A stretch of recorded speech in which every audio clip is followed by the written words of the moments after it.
مستيات بيتنا سلام كما يصنحكم كبرات تخاتلتنا مكتل بريزيدنت جيزاوي من محدار تግራይ ነበርን ኣብ ስምምዕ ውዕል ፕሪቶሪያ ከም ወኪል ሕወሓት ኮይኑ ዝሰርሕ ዝነበረን ጀነራል ጻድቃን ቅድሚ 6 ኣዋርሕ ፕሬዝደንት ጊዜያዊ መምሕዳር ትግራይ ኮይኑ ዝተሾመ ጀነራል ታደሰ ወረደ ዝተዋህቦ ስልጣን ብዘይ ሓላፍነታዊ ኣካይዳ ይጥቀመሉ ከም ዘሎ ከሲሶ ንሱ ነዚ ዝበለ ምስ ሓንቲ ብግሊ እትውነን NBS ተባህለት በቋንቋ አምሓርኛ እትፍኖ መደበር ቴሌቪዥን ጀነራል ጻድቃን ነቲ በፕሬዝደንት ጀነራል ታደሰ ወረደ ዝምራሕ ካልኣይ ጊዜያዊ መምሕዳር ትግራይ ብሕወሓት ሙሉእ ብሙሉእ ዝተዓብለለ ሓቐፋይ ዘይኮነ ንምርግጋእን ጸጥታን ክልል ትግራይ ዘየውሕስ ጊዜያዊ መምሕዳር እዩ ክብል ነቒፍዎ ብተወሳኺ ጀነራል ታደሰ ካብተን ክፍጽመን ኢሉ ዝፈረመን 8 ነጥብታት ንሓንቲ እውን ኣየተግበረን ክብል ጀነራል ጻድቃን ይኸስስ بحوحات تمزيزو بقدماء منستر إثيوبيا أبي أحمد شمت صدقلو جنرال تادس ورده ጸጥታ እትክልል ከረጋገጽ ዶባት ክሕሉን ካብ ኣፍልጦ መንግስቲ ፌደራል ወጻኢ ዝግበሩ ናይ ወጻኢ ርክባት ጠጠው ከብልን ዝብሉ ዝርከቦም 8 ነጥብታት ምፍራሙ ይዝከር ጀነራል ጻድቃን ሎሚ ሒደት ሰባት ጥራሕ ዝብልዎ እናተደጋገመ ዝስማዓሉን ድምፂ ህዝቢ ዝተዓፈነሉን ኩነታት ተፈጢሩሎ ድሕሪ ምባሉ ብፍላይ ምስ መንግስቲ ኤርትራ ጽምዶ ብዝብል ዝግበር ዘሎ ምድላዋት ኩናት ሓደገኛን ንህዝቢ ትግራይ ናብ ጥፍኣት ዝወስድን ከም ዝኾነ ወቂሱ እቲ ብደብረጽዮን ገብረ ሚካኤል ዝመራሕ ፍንጫል ሕወሓት ነቲ ዕጡቃት ዘፍረስዎ ጊዜያዊ መምሕዳር ምስ መንግስቲ ፌደራል ተለጢፉ ንረብሓታት ትግራይ ኣህጊሩ ብዝብል ብጥልመትን ክሕደትን ክኽሰስ ጸኒሑ እዩ ጻድቃን ግን ከምዚ ይብል እዚ ነቲ መንእሰይ ኣውንታዊ መንገዲ ዝፈጥር ነይሩ ህዝቢ ትግራይ ብዝተፈላለየ ኣወዳድባታት ተኣኪቡ ዝውስነሉ ጸጥታኡን ሰላሙን ባዕሉ ዝዝትየሉ ኩነታት ኢና ክንፈጥር ፈቲና እዚ ድማ ነቲ ኣብቲ ክልል ዘሎ ቅልውላው 70-80 ሚእታዊት ዝፈትሕ እዩ ዝብል እምነት ነይሩና ሕጂ ግን ኣብ ትግራይ ኩናትን ሰላምን ዝኣክል ዓብይ ነገር ብ2-3 ሰባት ዝውሰነሉ ኩነታት እዩ ተፈጢሩ ዘሎ ነዚ ከዓ ፈትለወርቅ ጌታቸው ኣሰፋ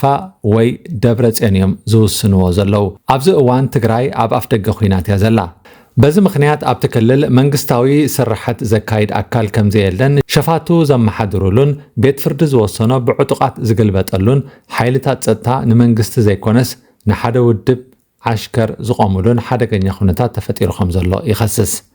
ኣብቲ ንኣስታት 2 ዓመታት ንሱ ንባዕሉውን ዝነበረሉ ጊዜያዊ መምሕዳር ህዝቢ ብነጻነት ዝንቀሳቐሰሉን ብነጻነት ዝዛረበሉን ኩነታት ተፈጢሩ ከም ዝነበረ ጀነራል ጻድቃን ይዛረብ ጀነራል ጻድቃን ኣብ ዝተፈላለዩ ከባቢታት ኣብ ዝተንቀሳቐሰሉ እዋን ልዑል ናይ ለውጢ ድሌት ከም ዘሎን ብዘበናት ብሕወሓት ዝተማረረን ዝተዓፈነን ህዝቢ ከም ዘሎ ተዓዚበ ይብል ጀነራል ታደሰ ዝተዋህቦ ዕድል ኣብ ዘይመዓልኡ ከም ዘውዓሎ ብምኽሳስ ዝተዋህቦ ሓላፍነት ተሰሒቡ ካብ ሓላፍነቱ ክወርድ ንሓትት ኣለና ክብል ጀነራል ጻድቃን ይዛረብ ቀጺሉ እቲ ኣብ ትግራይ ዘሎ ኩነታት ናብ ዝሓሸ መንገድን ኣብ ቀጻሊ ዝካየድ ሃገራዊ ምርጫ ንምድላው ብዙሓት ውድባት ዝርከብሉ ምንቅስቓስ ንለውጢ ትግራይ ብዝብል ይሰርሑ ከም ዘለው ተዛሪቡ እዚ ከምዚ ኢሉ እንከሎ ኣብ ዓባይ ብሪጣንያ ዝመደበሩ ኤሪትሪያ ፎክስ ተባህለ ጉጅለ ኤርትራውያን ምሁራን ኢትዮጵያ ብመሬት ኤርትራ ኣቢላ ኣፍ ደገ ባሕሪ ንምርካብ መሰል ከም ዘለዋ ብእተካይዶ ዘላ ተዋጋእ ትረኻ ዓብይ ስክፍታ ከም ዝሓደሮ ገሊጹ ዝኾነ ከምዚ ዝኣመሰለ ስጉምቲ ብምፍርራሕ ብምስግዳድ ይኹን ብወራር ንኣህጉራዊ ሕጊ ቻርተር ሕቡራት ሃገራትን መሰረታዊ መትከላት ሕብረት ኣፍሪቃን ብፍላይ ድማ ነቲ ካብ መግዛእታዊ ምሕደራ ዝተወርሰ ዶባት ምኽባር ደጊሙ ዘረጋግጽ ኣዋጅ ካይሮ ቁሉዕ ምጥሓስ ክኸውን እዩ ኢሉ እዞም ጉጅለ ኤርትራውያን ምሁራን ብ8 ጥቅምቲ 2025 ናብ ሕብራት ሃገራት ሕብረት ኣፍሪቃ ሕብረት ኣውሮጳ ዓረብ ሊግ ኣሜሪካን ካልኦት ሃገራትን ማሕበራትን ኣብ ዝለኣኽዎ መልእኽቲ ዝኾነት ሃገር ናይ ካልእ ሃገር ዶብ ብሓይሊ ክትቅይር ሕጋዊ ወይ ሞራላዊ መሰል የብላን ቀርና ኣፍሪቃ ድሮ ብሰንኪ ኩናትን ግጭትን ብዙሕ ዋጋ ከፊሉ እዩ ከም ውፅኢቱ ልዑል ስቃይ ሰባት ምምዝባልን ውድቀት ቁጠባን ኣስዒቡ ካልእ ተወሳኺ ምትፍናን ድማ ንኽልቲአን ሃገራትን መላእ እቲ ዞባን ዓናዊ ክኸውን እዩ ብምባል ኣጠንቂቖም እዞም ጉጅለ ኤርትራውያን ምሁራን ኣብ ኤርትራ ዲሞክራሲ ሰብኣዊ መሰላትን ተሓታትነት ዘለዎ ምሕደራን ንኽነግስ ዝነጥፉ ኮይኖም ኣብ ኤርትራ ዲሞክራሲያዊ ለውጢ ንኽመጽእ ዝገብርዎ ጻዕሪ ኣንጻር ልኡላውነት ኤርትራ ንዝግበር ንምክልኻል ኣብ ዋጋ ዕዳጋ ከም ዘየእትውዎ ገሊጾም ኢትዮጵያ ኣብ ቀይሕ ባሕሪ ዝርከባ ወደባት بسلاماو مقدي طرحيا كتقم تخيل እዚ ዝኸውን ድማ ኩሎም ኢትዮጵያውያን ሃገሮም ወደብ ኣልቦ ምዃናን ብኸምኡ ከም እትቕፅልን ምስ ዝኣምኑ እዩ ኣብ መወዳእታ መልእኽቶም ኣብ ዘቕረብዎ 4 ነጥብታት ዶባት ወይ ልኡላውነት ኤርትራ ንምቕያር ብኢትዮጵያ ይኹን ካልእ ሃገር ዝግበር ፈተነ ወይ ምድላዋት ንወተሃደራዊ ስጉምቲ ከም ዝኾነ ገሊጾም ሕብረት ኣፍሪካ ሕብራት ሃገራትን ዞባዊ መሻርክትን ዓድታትን ቻርተሮም ክሕልው ምዕራግ ወጥሪ ክከላኸሉ ከምኡውን ኣብ ቀርኒ ኣፍሪካ ሰላምን ምርግጋእን ንዝዘርግ ክከላኸሉ ፀውዒቶም ኣቕሪቦም ንኽልቲኦም መንግስታት ኣብ ዘመሓላለፍዎ መልእኽቲ ድማ ኣብ ክንዲ ምፍኽኻር ንጉዳያት ብሰላማዊ መገዲ ክፈትሑን ዞባዊ ምትሕብባርን ሓበራዊ ቁጠባዊ ምዕባለን ክመርፁ ተላብዮም ብተወሳኺ ኣብ ኤርትራ ሓርነት ዲሞክራስን ፍትሕን ንምንጋስ እናተቃለስና ኣብ መሰል ርእሰ ውሳነ ሰላምን ምክልኻል አንጻር ግዳማዊ ወራርን ኣብ ጎኒ ህዝቢ ኤርትራ ከም ዘለና ደጊምና ነረጋግጽ ኢሎም ኣብዚ ቅንያት ፕሬዝደንት ኢትዮጵያ ታየ አጽቀሥላሴ ንፓርላማ ሃገሩ ኣብ ዝሃቦ ናይ መኽፈቲ መደረ ኢትዮጵያ ኣብ ዓለማዊ ኣህጉራውን ዞባውን ጉዳያት ንጡፍ ተሳትፎን ሓያል ጽልዋን ክህልዋ ከም ዘለዎ ብምግላጽ ኢትዮጵያ ቅድሚ 30 ዓመታት ኣፍ ደገ ባሕራ بزي حقاو أقباب كم استمنزعت مستزاربة إيرتراون ملسي هيبانيرا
مستيات بيتنا